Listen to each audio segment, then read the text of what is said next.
lei de improbidade, não é vítima, né? Não seria vítima, estariam, obviamente, todos de uma maneira ou de outra, comprometidos. Agora, se tivéssemos trabalhado em conjunto, Aí sim. né, teríamos uma denúncia dentro, né, de um contexto e teríamos uma ação por atos de improbidade também, e instrumentos de pressão suficientes. Mas não é só o Ministério Público não faz, é uma andorinha, não faz verão. É necessário que, nesse trabalho integrado de combate à corrupção, para que o erário seja protegido, o patrimônio público seja protegido, é necessário que se criem, né, forças-tarefas, a exemplo do que está acontecendo na Lava Jato. Mas não só com polícia, não só com Receita Federal, não só com secretarias de Fazenda, né, municipais ou estaduais, mas também com o trabalho integrado do corpo técnico dos tribunais de conta, que realiza um trabalho relevantíssimo. Relevantíssimo. Obviamente que já existem convênios firmados, etc., mas nós temos casos concretos, inclusive agora na minha promotoria, eu vou procurar depois o pessoal do Tribunal de Contas do município, aonde é um caso enorme, estrondoso, onde nós precisamos dar subsídios, porque esses contratos serão examinados sob o crivo administrativo pelo Tribunal de Contas do município, ou do Estado, etc., ou da União. E, por outro lado, haverá uma repercussão penal e uma repercussão da improbidade.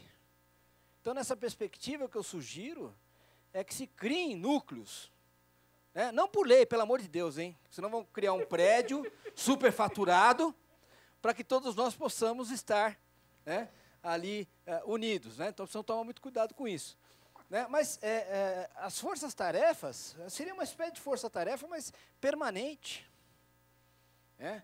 Isso nós estamos levando ao nosso procurador-geral, que se possa dar uma efetividade de trabalho. E, obviamente, né, com as portas escancaradas, a sociedade civil organizada, né, que é o grande manancial das denúncias, surgem daí, e da imprensa. Mas esse trabalho integrado, às vezes o que acontece? Às vezes o Tribunal de Contas julga, regular, né, aquele contrato, etc., não achou nada, só que o promotor está lá trabalhando na comarca, né, e encontra 2 ou 3 testemunhas e propõe ação, juiz ação, e depois, só depois que vai comunicar ao tribunal, e, enfim. Então as coisas podiam acontecer. A ouvidoria poderia ser, as controladorias poderiam ser mais efetivas. Então, nesse sentido, eu obviamente vim aqui trazer aqui um pouco da nossa experiência, contar causos e trazer aos senhores essa reflexão de um velho soldado que está na trincheira há muitos anos, né, trabalhando no combate efetivo à corrupção, né, ao desmando, ao desvio, né, à improbidade. Né. Recentemente nos envolvemos aí com o pessoal da Lava Jato, num caso de repercussão nacional, todos sabem, né, que nasceu um outro caso que ninguém dava a menor atenção, que foi o caso da Bancop. Inclusive, nesta casa houve uma CPI da Cooperativa Habitacional dos Bancários. Né? Eu fui o primeiro a processar o João Vacari Neto, né? Tive o desprazer.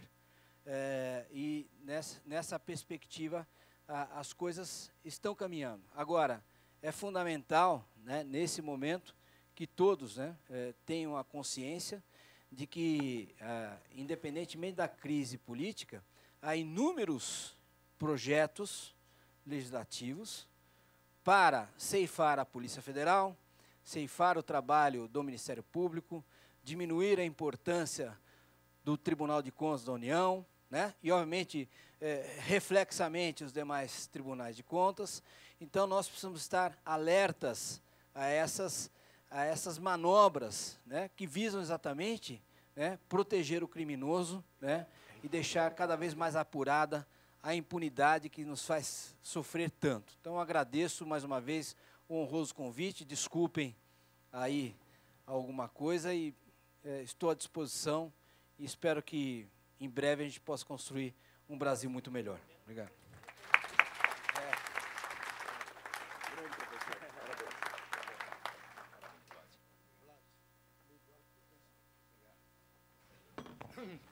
Senhoras e senhores, excelências que ainda estão aqui a esta hora tão adiantada, não imaginam às senhoras e os senhores o privilégio que é para um modestíssimo conselheiro nordestino estar presidindo essa sessão de hoje com a presença na bancada e na assistência de tão relevantes autoridades do controle e da academia brasileiros.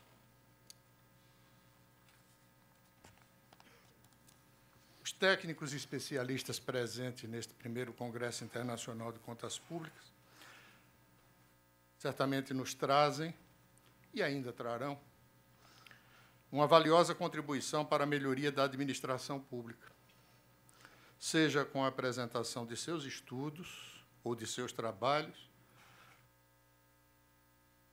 ou com a multiplicação de conhecimentos, visando o intercâmbio de experiências que refletirão no aproveitamento de cada qual de nós para aperfeiçoamento do modelo federativo de controle.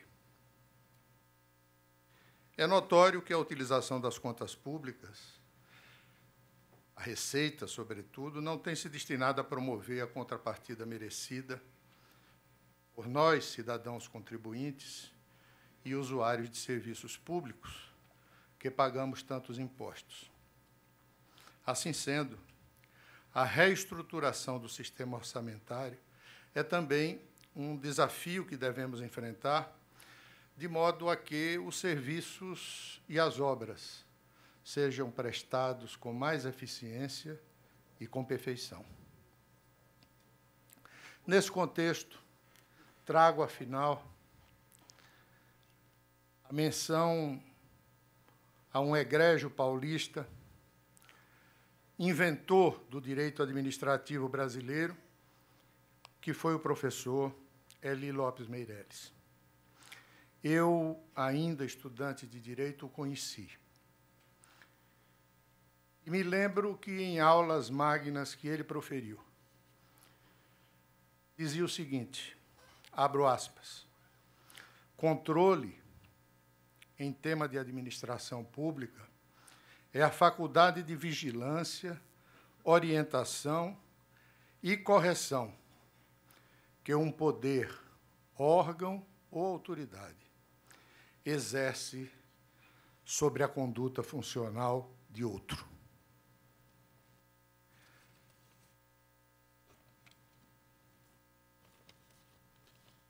É que, inerente à própria concepção de Estado de Direito, está a ideia de controle.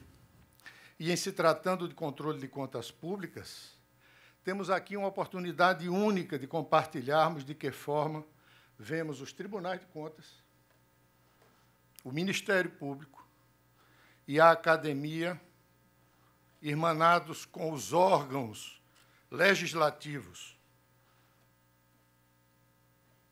para uma modificação na realidade institucional brasileira, quando nada, na sua interpretação jurisdicional.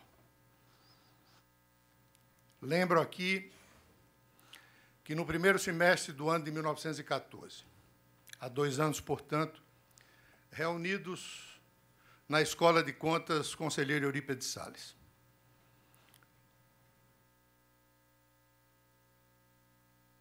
provocamos essa ideia de realização deste seminário, à qual agregamos até influências internacionais, porque naquele momento nos visitava, sob a paraninfia de nossa madrinha, a professora Mônica Herman, a professora Pilar Jiménez, que participou, inclusive, das nossas conversas iniciais sobre a ideia instigante de Eurípides Salles. Foi a partir desse embrião que fomos agregando a Universidade de São Paulo, a FIP, a Assembleia Legislativa mais recentemente, e, sem dúvida, porque a maior parte desse pensamento decorria da experiência do Tribunal de Contas do município de São Paulo, os nossos órgãos representativos, especialmente o Instituto Rui Barbosa, que é paulista de nascimento, mas que se internacionalizou pela ação benfazeja do seu atual presidente, o conselheiro Sebastião Elvésio.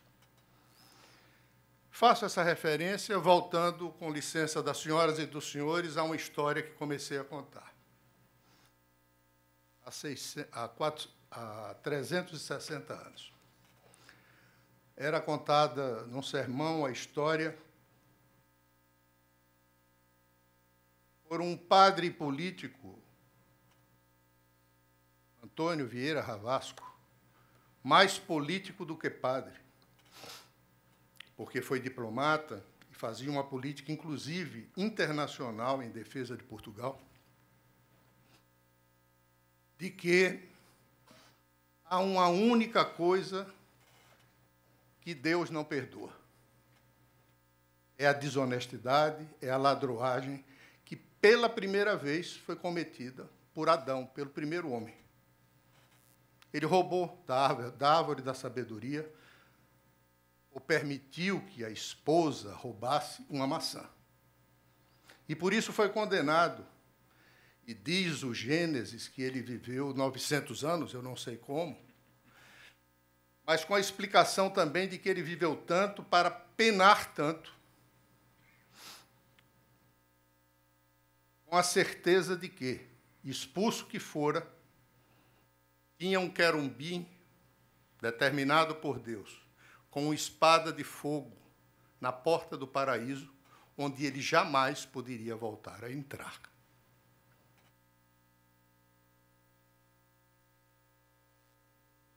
Este defeito da natureza humana, essa impropriedade que se revela na administração pública com facetas muito diversas,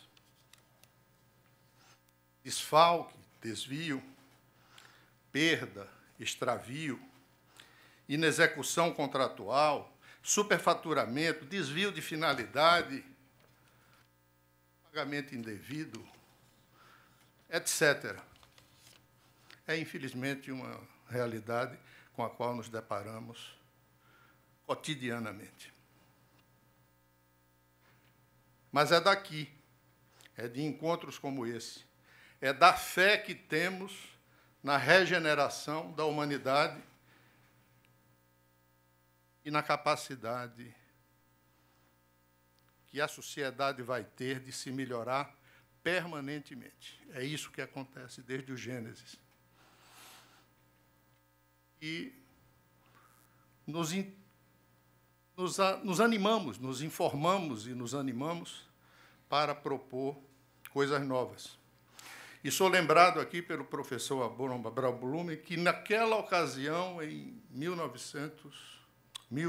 2014, há 2 anos atrás, foi também gerada uma revista, um livro que acabou se transformando num livro, Questões Polêmicas da Administração Pública, na qual publicação a professora Patrícia Verônica Sobral de Souza, que era então diretora técnica do Tribunal de Contas do Estado de Sergipe e é professora da Universidade Federal, meu estado, propôs exatamente esta negociação, afinal conseguida, esta concertação que, afinal, foi inserida na legislação brasileira, através, aqui, bem lembrada, a Lei 13.140 do ano passado. São frutos, e faço isso como uma referência não de elogio à jovem e operosa professora sergipana, mas muito mais para animar as senhoras e aos senhores, e animar a mim próprio, de que encontros como esse podem render muitos frutos. Os nossos encontros passados já renderam. E vamos prosseguir. E vamos prosseguir porque, falando agora do futuro, invoco as lições que recebi sempre do meu querido amigo e antigo procurador do Ministério Público junto ao Tribunal de Contas de Sergipe, Carlos Aires Brito, que saiu da nossa folha para integrar o Supremo Tribunal Federal. E honrou, inclusive o presidindo, e que está aí e nos repete a todo dia. E não há nada melhor do que sermos testemunhas da realização de uma ideia cujo tempo chegou. É chegado o tempo de termos um Brasil melhor, de termos uma sociedade que não se envergonhe de si mesma. É chegado o tempo de dizer que as presenças das senhoras e dos senhores são o combustível que nós, mais velhos, precisamos para estar aqui e dizer: viva o Brasil!